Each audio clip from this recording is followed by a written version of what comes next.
Okay, so we're going to start. Okay, thank you.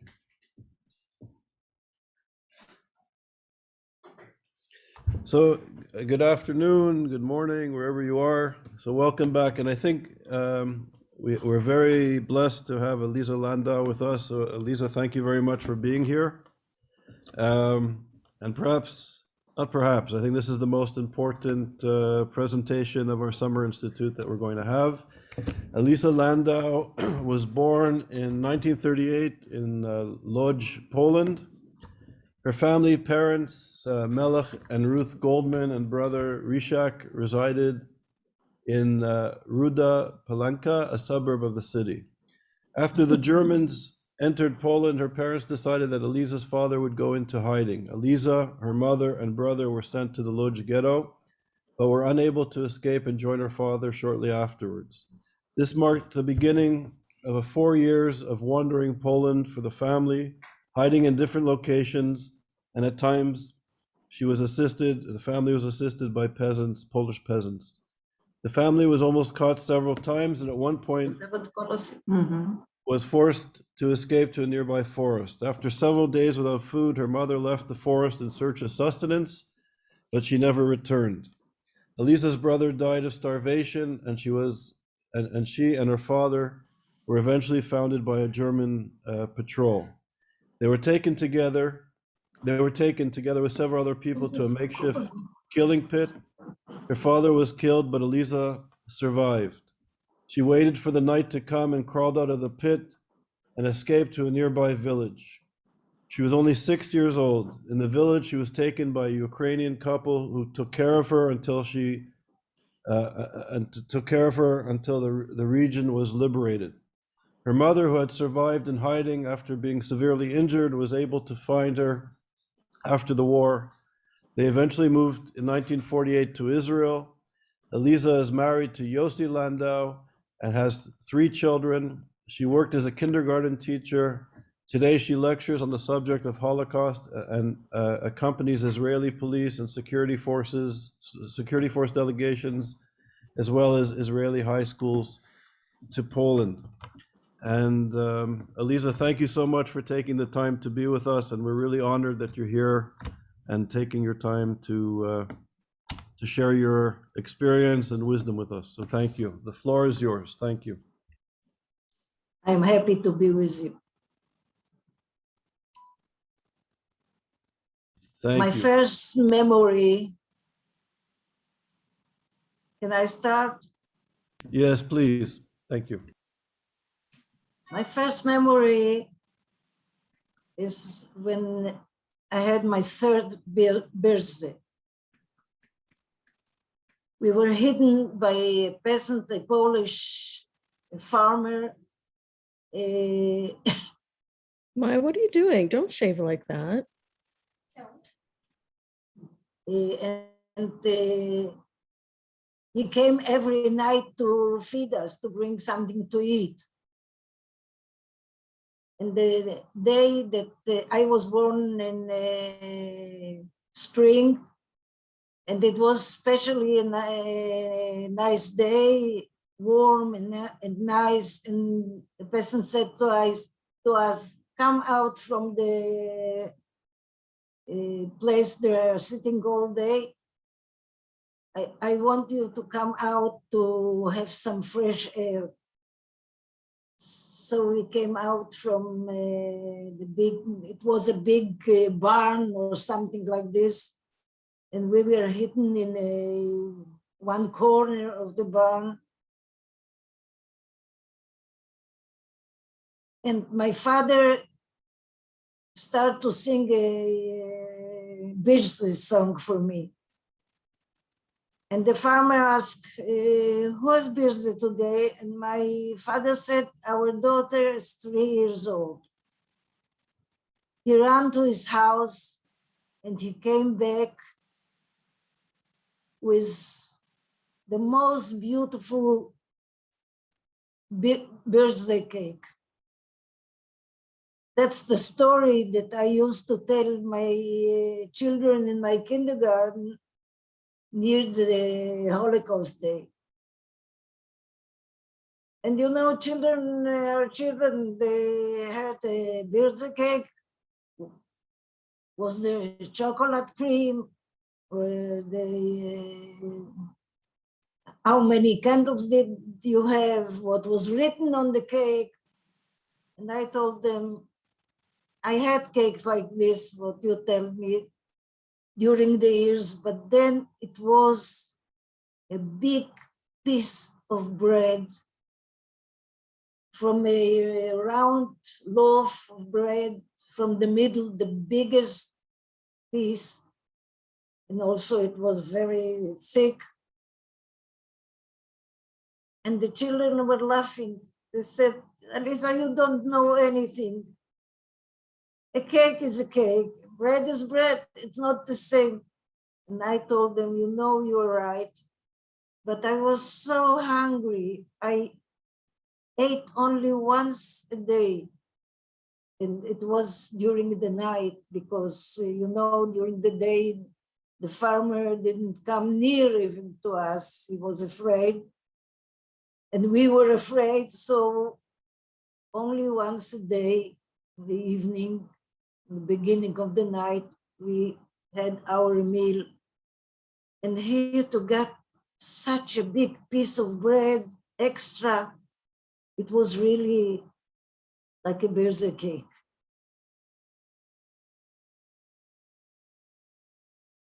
The memory I have after I am 4.5 years old, we have to hide by in a different place. Somebody came and take us from one farmer to another. It's summer.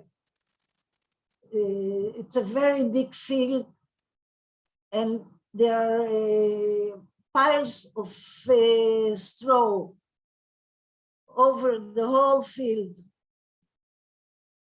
And we are standing and talking to the farmer, and suddenly somebody came riding on a horse, and he says, hide them quickly, he says to the farmer, because the Germans are very near to here. And you have to be very quick. The farmer called my parents and he said, I'm going to put each of you in the middle of a pile of straw. And you have to sit quietly and not to move, because if you're moving, the whole pile will move. And but I want to tell you, if the German will find one of you, they will find all of you, because they start to destroy all the piles of straw in the field. My mother took 2 small handkerchiefs, and he said to my brother and to me, I want you to hold it between your teeth. Because the German used to take something and to look into the piles if somebody is hidden there. If something will happen to you, or something will bite you, something will make you nervous, or never mind what will happen, please don't cry, don't make a noise. If you want to cry or you want to shout or to do anything, please, you hold the handkerchief and bite it very strong, so all your anger will go into the handkerchief. We went into the straw, and it was summer, so we had light clothes on us, and it wasn't so pleasant to sit there inside, but we must.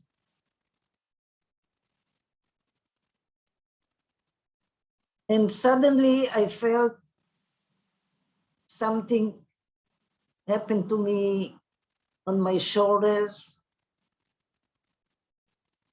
And I wanted to shout, I wanted to cry, but I remembered what my mother told me, don't cry, because if you cry, the bad people will find us.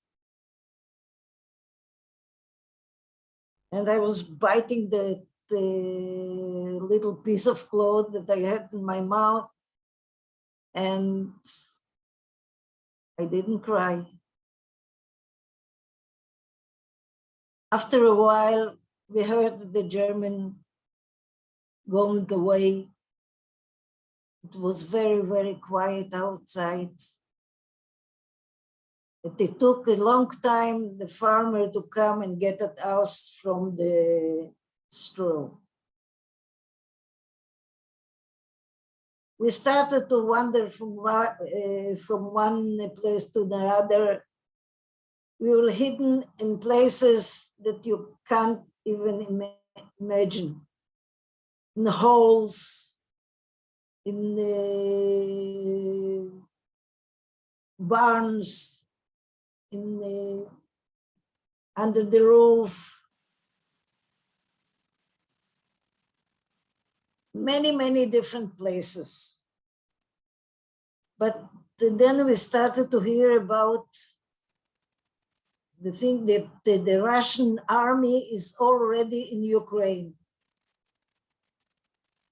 And we are very close to the Ukraine border. And this gives us a lot of hope. But I don't know how it happened, but suddenly we found ourselves without a place to hide. And my father talked to a farmer, and he suggested that he will make a hole in a big field of potatoes that he had. And we will sit in that hole till the Russian will come into Poland and help us. The farmer agreed, and he made the hole, and the monument, the hole is ready. We went inside. He gave us a few sacks and an old, very old blanket and a little bowl from a mile. And we arranged ourselves into that hole. He took a fresh potato from the end of the field and put it over the place where we went into the hole. And we were waiting for the Russian army. But the Russian didn't come in. Didn't come, and one day, through 3 Polish people went into the field. They were with the Germans, and when they went over our hole where we will be hidden, they felt that the soil is something is different. And they start to look, and they found the place that we can go into the hole. They saw some people inside, and they told us to get out. We climb out, and my father swore that the farmer didn't know that we are there, because we didn't want to hurt the guy. And who gave you food? Who feed you? My father showed him the little bowl we had, and he said, I went out during the night and I crawled to the pigs and I took food from the pigs, and that's what we ate. I don't know how he persuaded those people, but they believed it. And nevertheless, they took us to the farmer. Of course, he said, I don't know who they are. I didn't know they are hidden there. But they asked him to drink. They didn't mean water or tea or coffee or something. They wanted some whiskey or I don't know what. And every farmer had something that he knew to make alone, and he gave them to drink. My father was looking, maybe there will be drink and we can make some runaway. But they weren't drink enough. They took from the farmer a wagon with 2 horses and put us on that wagon and went to give us away to the German. We were lucky because they wanted to drink something more, and they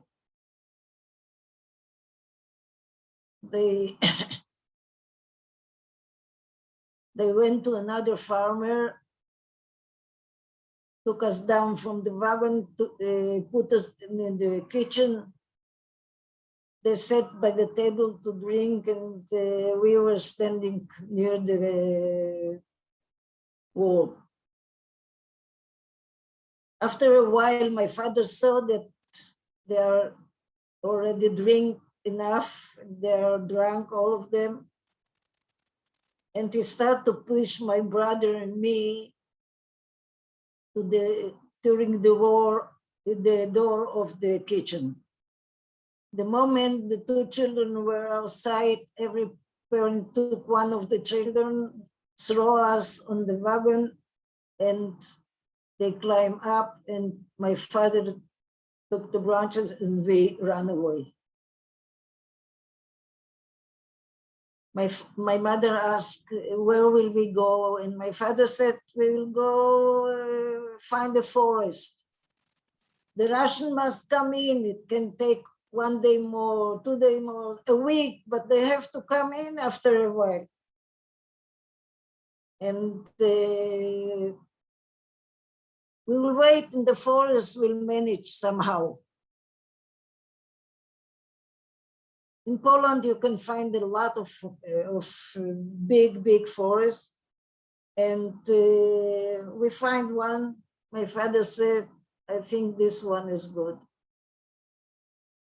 We went down from the wagon and my father hit the horses because he didn't want that people will know that we went down there from the wagon. We went into the forest. We find a place that was a little bit more branches, more bushes. And my mother took from the wagon some sacks and she put them down, and we arranged ourselves, our life between the bush. A day, 2 days, 3 days, the Russians don't move. And the 4th day, my mother said, we won't hold on without food. I am going to look for food. We had water because there was a little spring, there a little fresh water running. So we had water to drink, but we didn't have anything to eat. So my mother decided she's going to look after some food. She went away. A day was by, 2 days, 3 days, 4 days, she didn't come back. We were very, very, very in a bad situation. Nobody of us could walk. When I want to go from one place to the other, I had to crawl. We could eat some leaves from the bushes. Not all the leaves are eatable. And excuse me, we used to take down from the trees. Sometimes we found some worms. This is what we ate. But nothing from this was enough. One morning, I get up in the morning and I saw my father sitting, holding my brother that was 5 years older than me,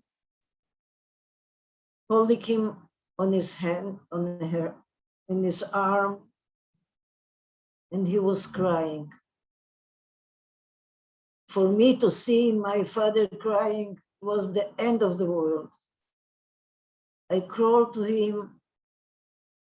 I took him by his, I took something off his clothes, and I cried to him, "Father, why are you crying? Why are you crying?" And he said to me, "We don't have any more Rishik." Rishik was the name of my brother, and he starved from hunger. We sit there and cry and cried and cried till we couldn't anymore. And then my father told me, "I want you to listen very, very carefully. You remember that every evening when the sun goes to sleep, we hear a lot of dogs barking." Yes, yes, Father, I remember. "I want you to listen to the barking of the dogs. When night will come, you will crawl to the dogs, because where dogs are also people. People live there. You are a little girl. Some good people will find you and will rescue you." The last thing that I even could think about is to leave my father. My mother went away, she didn't come back. My brother died. Now I leave my father, I'll be alone on the world. I start to cry and I said to him, "I won't leave you. I want to stay with you, and what's happened to you will happen to me. I don't want to leave you." And then he said to me, "Listen very, very carefully and remember, you will go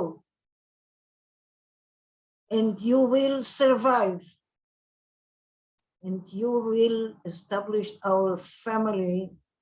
You will build our family from the beginning, new family." What can I do that all those things won't happen? My father, I was 6 years old. My father gives me a will. You will survive and you will build our family again.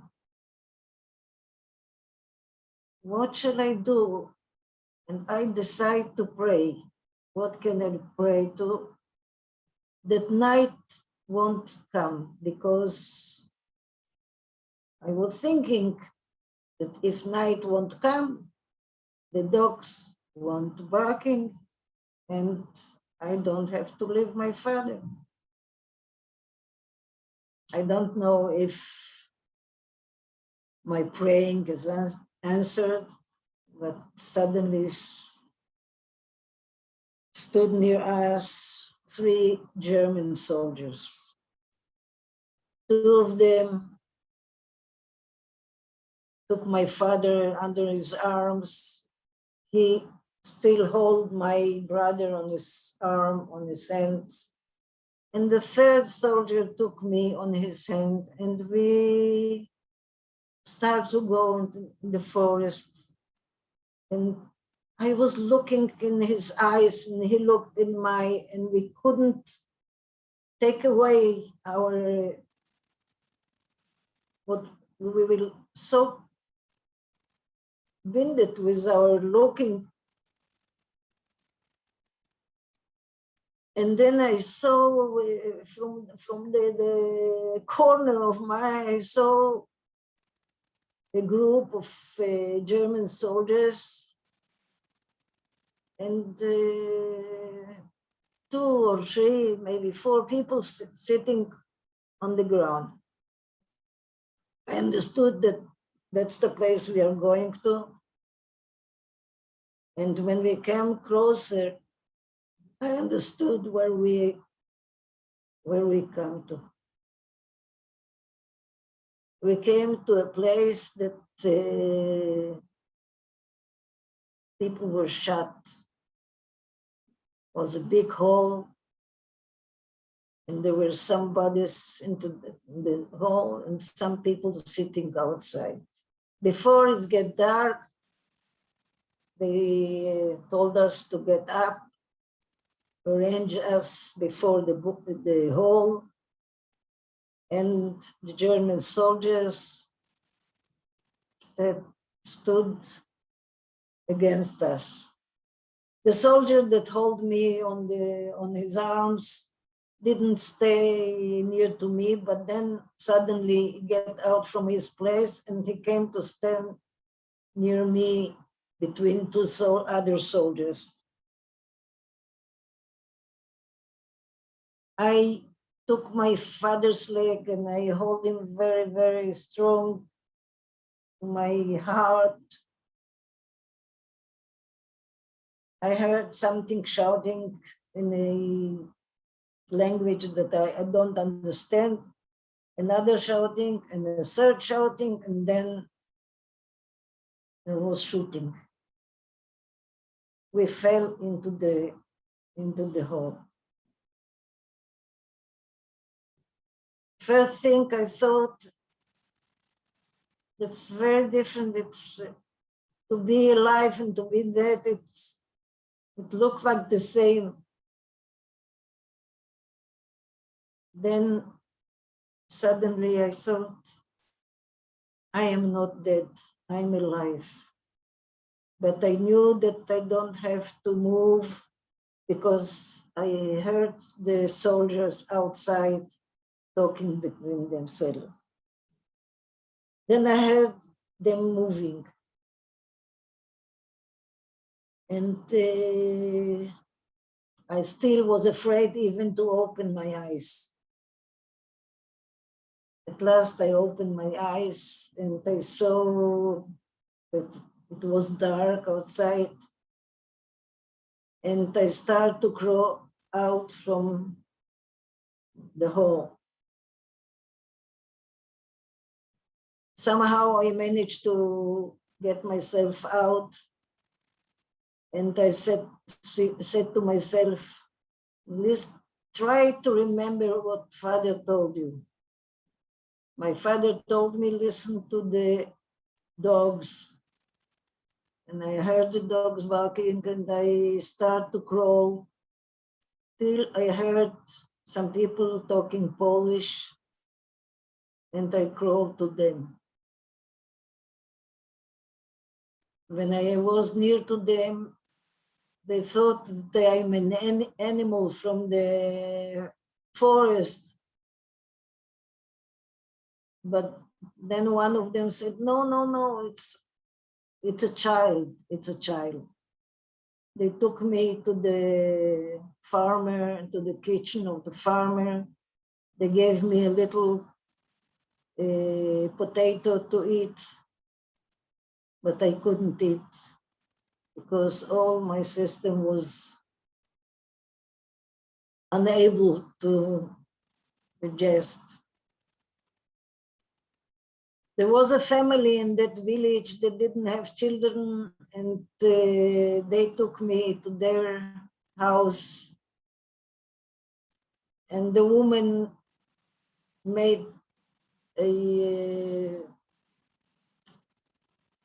egg yolk with a little bit milk and sugar or honey and mixed together and gave me a little bit on the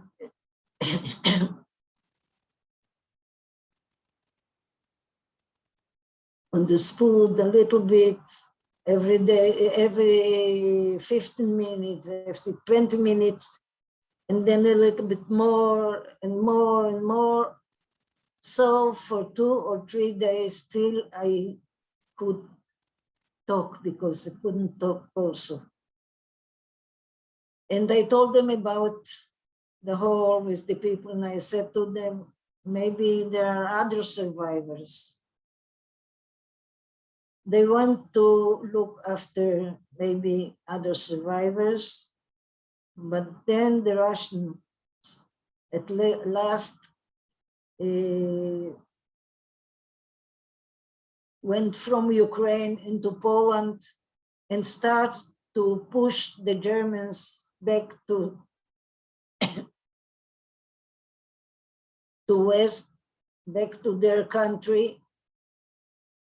And after a few weeks or months, Lublin was the big city from the area was liberated, and the people from Lublin start to come to the villages for food. The woman from Lublin came to our farm. She asked for eggs, for vegetables. We had the same day I made in the morning free, fresh butter. So she was very happy with it. And she paid and went away. The day after, we went to visit a grandfather in the village. And at noon, suddenly the farmer came back and he says, somebody is looking after the girl. Okay, if somebody is looking, we went back to our house. And I said, somebody will come and he will say that he knows me, that I am family or something. I didn't want to leave those people. They loved me, they took care of me, and I didn't want to leave them. So I decided that the moment I come into our house, I will say, I don't know you, I don't want to go with you, and I come to the place, I ran the 3 stairs, opened the door and wanted to start to shout. But I saw near the window sitting my mother. The woman that came to buy food from us the day before worked with my mother in the hospital in Lublin. And she met her and she said, I was in a village. There is a girl there. She is not belonging to those farmers. More than 100%. She looks very like you, and go to see if that's your daughter. And that's how I met my mother. Of course, she told me why she didn't come back, and she took me to Lublin. And after a few months, in May 1945, the war was over, and we went back to Lodz, and we start our wandering all over Europe. But on the end, we came to Israel. Before it was called Israel, the British still were here, and I did what my father asked me. I built our family together with Yossi, my husband, my 3 children, my 7 grandchildren. And this is my triumph on the Nazis.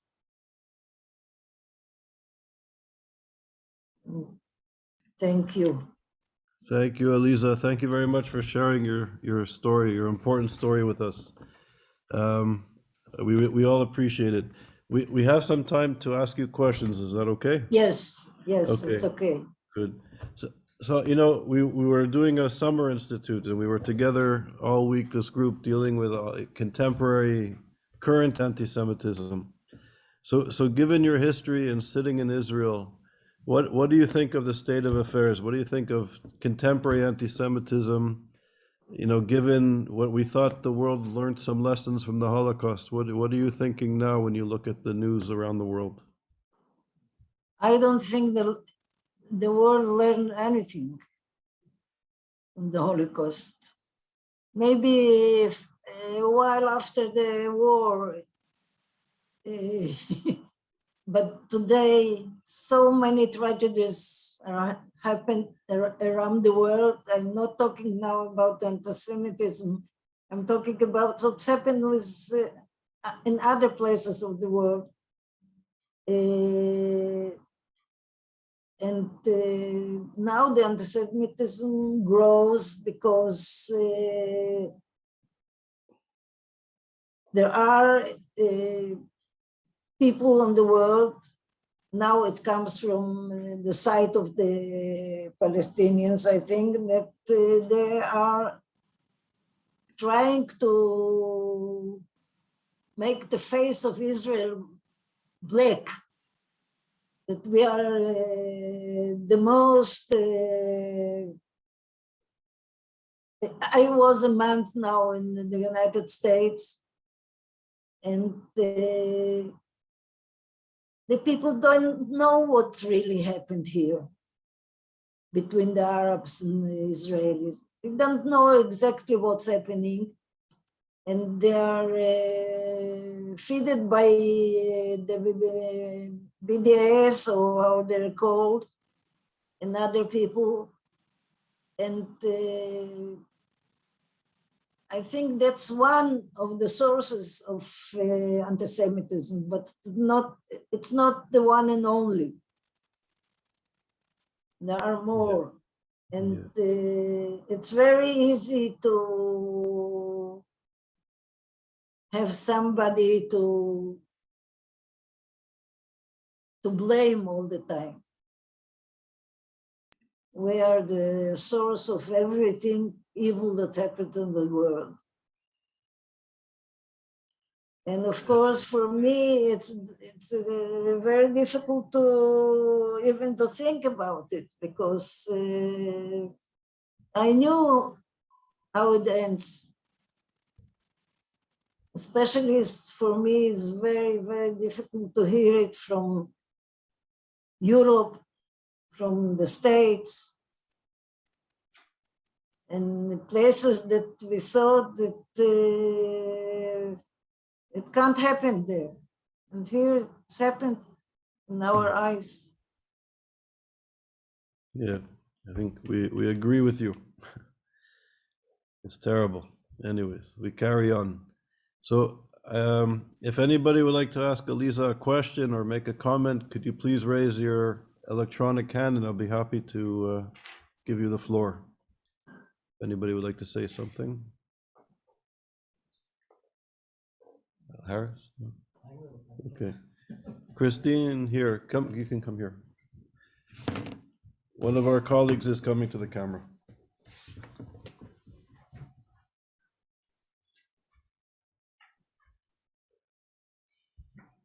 Hello, my name is Christine, and unfortunately my father lost many families, many members of his close family in the Holocaust. I have had the honor of listening and knowing quite a few people who survived in their own personal stories, and it never fails to move me profoundly. So first of all, I don't have any words to explain very well what it does to me every time I hear someone like yourself who's willing to express as best they can, not only what they went through, but you have done something to me that I have not heard many times with surviving people, is that it's very hard to bring emotion to it, to the story, and somehow you still manage to do that. So it's profoundly moving, and I will always remember it. So thank you. Thank you. Thank you, Christine. Thank you. I see Hannah has her hand up. The floor is yours. Hi, thank you so much. I really, really appreciate your sharing and the vulnerability and the strength. I guess my question is, I mean, I do descend from a family of survivors. They're unfortunately not around anymore, but I wanted to ask you, like, with everything you've been through and what you see going on in the world, what is your hope, I guess, for young Jewish students or activists, or just people in general, as far as carrying on Jewish tradition, carrying on the memories of the Holocaust and Jewish life? I know that might be a little broad. Thank you. First of all, I think that every liberal person in the world, and I'm not talking only about Jews, is to remember what happened during the Holocaust, because it was something that never happened before, and I hope very, very much that will never happen again. It was a factory of death, made very, very arranged. Everything was written, everything was filed, and everyone can learn about it. A lot of books were, and I think that everyone that is a liberal and he is thinking about where the world is going to, has to remember what happened during the Holocaust, because we suffered, but not alone. With us together, a lot of people suffered that wasn't Jews. And I think that we are concentrate only in us, in Jews. It makes a little bit smaller. We say, okay, 6 million. It wasn't 6 million. The whole humanity lives much more, much more. We suffered the most horrible thing, but I think other people are forgetting it. It's gone. It's not with us anymore, but it is. And the anti-Semitism that grows now is a symbol. It's a red light. Be careful. You are going there again. And that's what we have to think about and to keep in our mind all the time. About the hope of Israel, and I believe in good. I believe that good things are happening even in evil times. And that's why I work with children. I love very much to be with children. And I love the Israeli youth.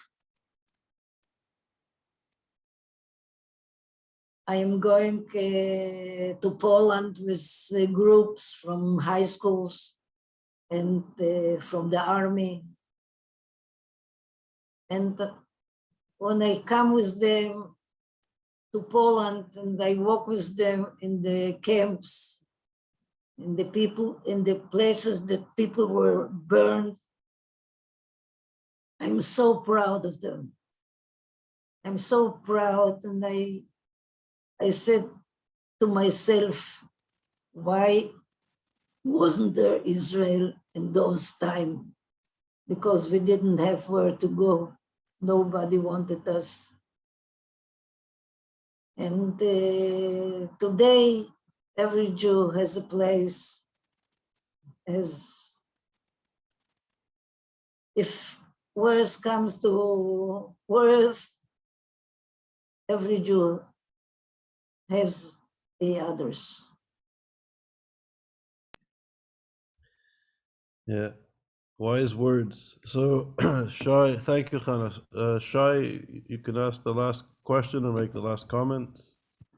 Wow, Aliza, thank you so much for coming here today. And you know, I wanna take off my hat of a scholar and just tell you that I'm here in Israel as a former combat soldier that gave everything he had, his life and more, for this country, and lost many friends here to save what you call the Israel. But I want to ask you something. I am very much concerned that what the Hannah Arnett used to call the banality of the evil simply was demonstrated here in the seminar. Banalיות shel הרוע. And I feel that, and it was demonstrated in an astonished way in this seminar for the last few days, how much the evil not only is powerful, but also came back with full forces, with many, many dimensions and places and areas. I want to ask you, when you see Israel, the state of Israel that you were so for so many years were dreaming to have, do you have advice for the decision makers how to handle the Holocaust memory management, like, for example, with Poland, what's happening with countries that are trying to reshape the way that the Holocaust will be remembered? Do we need to be harsh with that and to stand, or try to open as many hearts that we can and be a little bit more soft, like Benjamin Netanyahu did with Poland? How do you think we need to preserve the memory of the Holocaust? Thank you so much for coming here. Thank you. First of all, I wish I had the answers for you.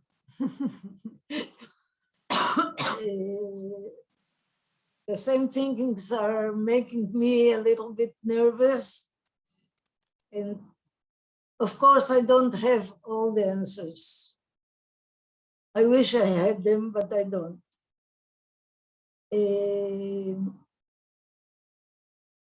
First of all, what I'm doing today, I'm working hand by hand with Yad Vashem. Whenever they call me to come to give a lecture, to talk with students, to talk with soldiers, to talk with people from school, I'm doing it because we are the last of the last. Our generation, what can we do? That's the way of the world, of life. And I'm afraid the day that nobody of us will survive,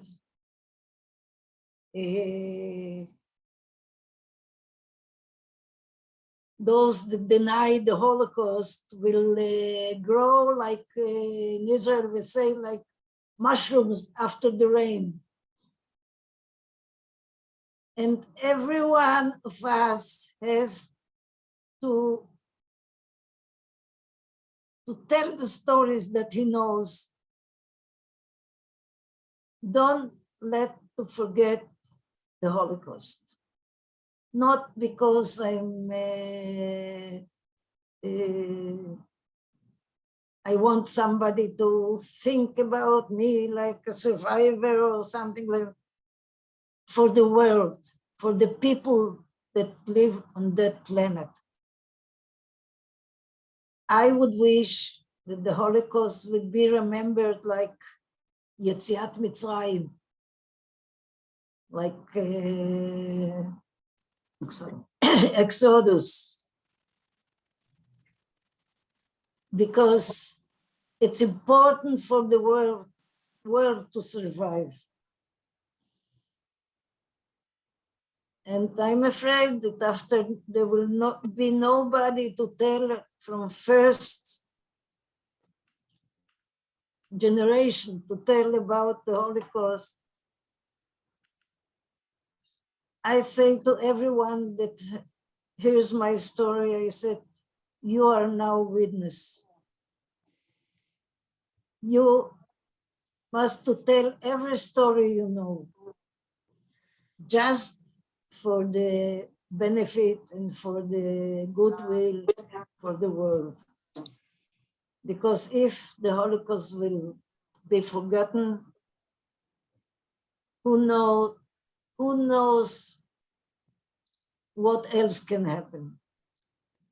And we don't want it to happen. We don't want it to be. We don't want even to think about it. In Israel, we are doing our best, whatever we can. Everyone that asked me to come to tell the story, I am going. I am even to the north, to the south, to everywhere that I was asked, I went there. It's very important to me. But I am afraid about the day after us. I don't know what will be then. I don't have the answer for it. It's all belong to the people that heard the stories and will tell them again.